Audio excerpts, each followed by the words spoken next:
मला हे सांगायचंय, तुम्ही सांगतात की कर्जमाफी देऊ आणि आज तुम्हीच म्हणतात की आम्ही असं बोललेलं नाही. हे कोणच्या असं सांगितलेलं आहे तुम्ही?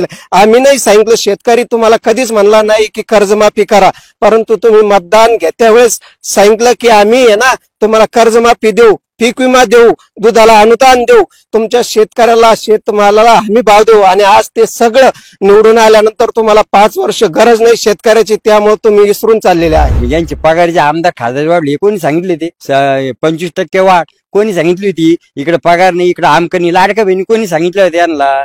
कोणती लाडकी बहीण यांची आशा लागली होती? यांनी दिल्या आशा लावून मिळल्या बाया.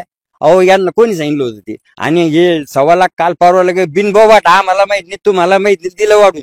किती 25% वाढ. आणि आम्ही दुधा करता 2 रुपया करता ओरडतो, टाळ वाजतो, आम्हाला काही नाही, आमचं अनुदान काही नाही. अहो सरकार सारखे चाठळ लोकच नाहीये. काय बोलायला पाहिजे? राग येऊन जातोय सरकार कोणतं. आम्ही एका सरकार बोलून सगळे एकच आहे. की शेतकरी हा कापूस विकून कर्ज भरतो आणि आज जर तुम्ही 28 तारखेला घोषणा करता आणि जर 31 तारखेच्या आत पैसे भरा म्हणता, तर आम्ही शेतकऱ्यांना जगाव कसं? फाशी घेऊन मारायचं का आम्ही? 3 दिवसामध्ये एवढे पैसे आणायचे कुठून? जर पीक कर्ज 50,000 असेल शेतकऱ्याकडे, त्याचं व्याज असेल 2-3 हजार रुपये, आम्हाला कापूस विकून, तूर विकून, सोयाबीन विकून त्याला आज भाव नाही, तो विकून आम्ही पीक कर्ज भरत असतो. आणि जर तुम्ही सांगता 28 तारखेला घोषणा करता आणि 31 तारखेपर्यंत भरा म्हणता, 3 दिवसामध्ये एवढी मोठी रक्कम शेतकऱ्यांना आणायची कुठून? हा माझा सगळ्यात. विधानसभेच्या इलेक्शनला म्हणायलाच नाही पाहिजे होतं ना आम्ही कर्जमाफी करतो. आम्ही आमचं काही करून आम्ही भरण्याच्या तयारीत राहत होतो. व्याज आम्ही ते कर्ज भरत होतो. यांनीच सांगितलं आम्हाला का आम्ही व्याज माफ करणार आहे. मग मी म्हणतो माय मारावं पण आशा मरू नये, अशी एक म्हण आहे. त्याच्यामुळे आम्ही आशाला लागलो ना की या माफ करणार आहे. आम्ही थांबलो आणि आता हा मार्च महिना पूर्ण होत आला. आणि आता काल परवा अजित पवारांनी सांगितलं 28 तारखेला, म्हणजे 28 म्हणजे आज 2 दिवसापूर्वी सांगितलं तुम्हाला भरावं लागेल पीक कर्ज, तुम्हाला द्यावंच लागेल. आता आम्ही आयत्या वेळेला कुठून पैसे आणायचे आणि कुठून भरायचे? ही जर शेतकरी आत्महत्या करे ना, याला सरकार जबाबदारी साहेब. सगळे हे चाटा मारत काही सांगायचं.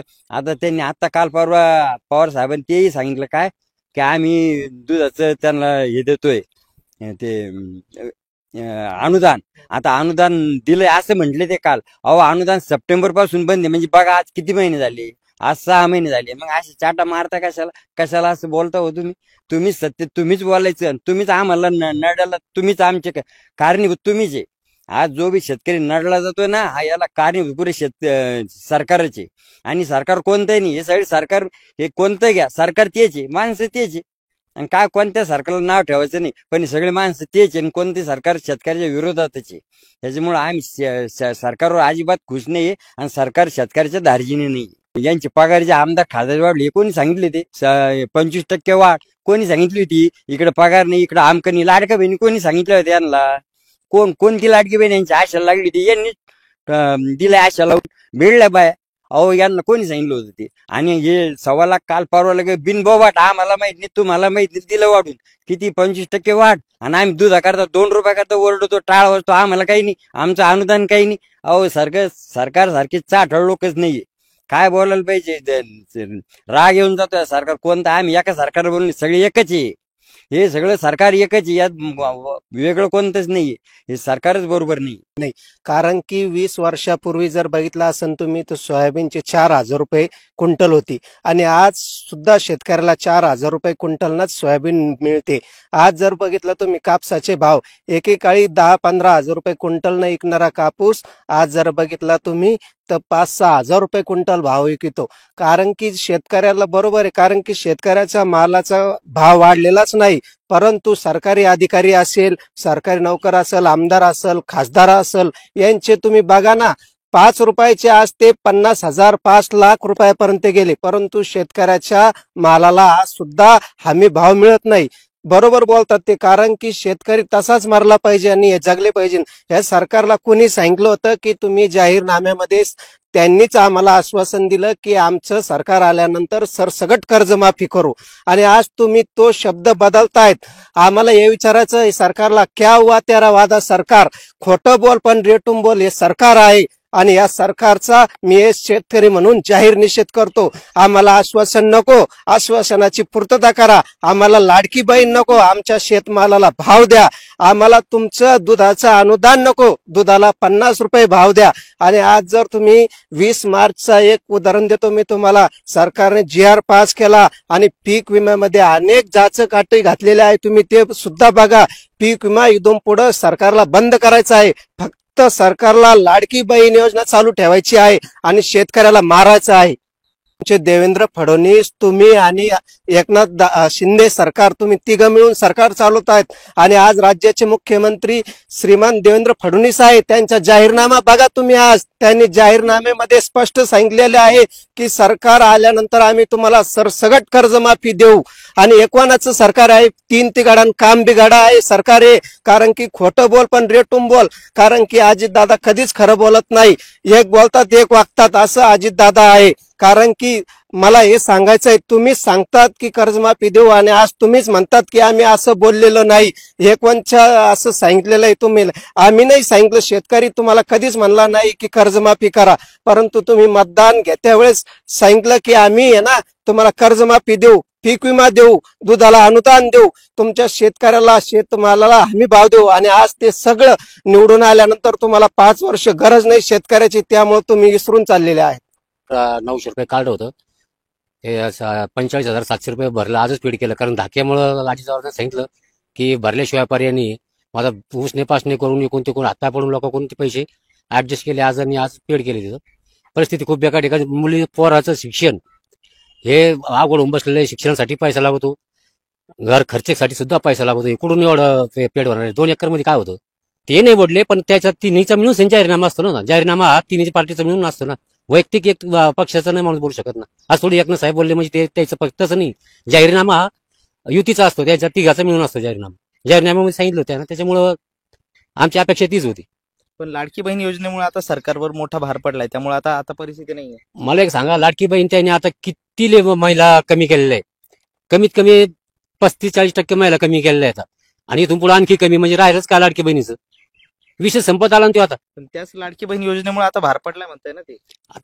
नाही, भारत त्याच्यामुळे नाही पडलाय म्हणतात, त्याच्या अंतर्गत काही याच्यामुळे त्याच्या तसं म्हणताच येत नाही ना त्या लाडकी बहिणीमुळे.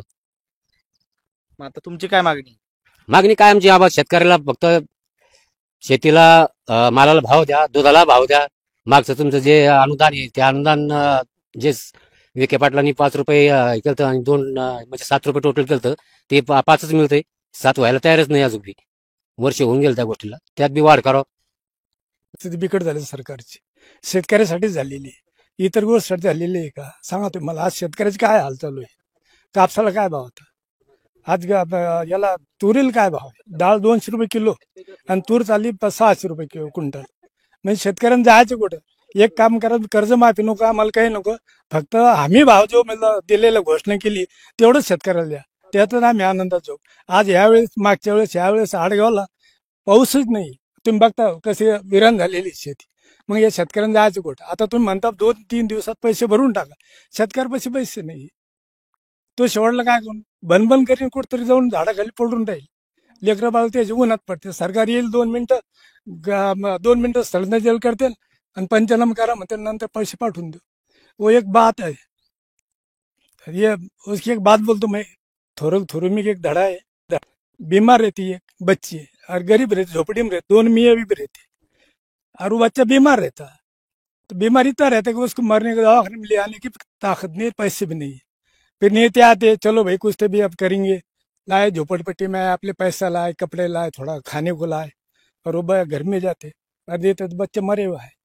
तो उसका शोहर क्या बोलता, मर्द क्या बोलता, रोरी काय को बोले, अरे खाना नहीं मिलत क्या हुआ, कब दवा नहीं मिलत क्या हुआ, कम से कम 15 से मिल. वैसी खेती वाले का हाल हो गए. क्यों? कब जाता? अभी 3 दिन में पैसे कौन भरेगा? 3 दिन बैंक में बात है, अब पैसे कहाँ चलेंगे? आज 60,000 70,000 रुपए जो लोन है कहाँ से देंगे? एक दिन तो नहीं मिल सकता ना. आज 70 रुपए नहीं मिल सकते. आज बताओ बच्चे के स्कूल का खर्चा, कम से कम खेती वालों क्यों मार रहे? फिर आज तेल का क्या भाव है? मीठा तेल का, खाने का तेल 160-180 रुपए हो गए, शक्कर 42 हो गए, दाल कितने भाव बढ़ गए, और हमारे माल को कोई भाव नहीं है. कौन पूछ रहा है हमको? खेती वाले अधिवेशन होगा, कुछ नहीं, टाले बाजे, हम घर को बैठे, वो उनके प्लेन से निकल गए. ये हालत हो गई. खेती वाले ने करना क्या? और दूसरा कुछ चारा नहीं. जब उसका दिमाग सर जाएगा तो कहीं लटक जाएगा. उसके भी बच्चे खुले गिर जाएंगे और कुछ नहीं मिलने का। सरकार ने एक ही करना, कुछ योजना नहीं वाला, कर्ज माफी भी नहीं वाला, सिर्फ हमारे माल को भाव दो, हम उसमें जिएंगे सुकून से, और थोड़ा कुछ पानी के लिए इंतजाम करो।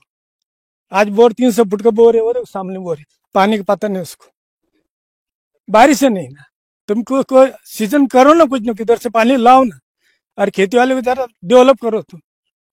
अनिश्चित घोषणा करते रहेंगे, कर्ज माफी है, लाड़की बहनी है, बोलते जाएंगे, अच्छा है भाई तुम जो बोल रहे करो, हम वो नहीं बोल रहे।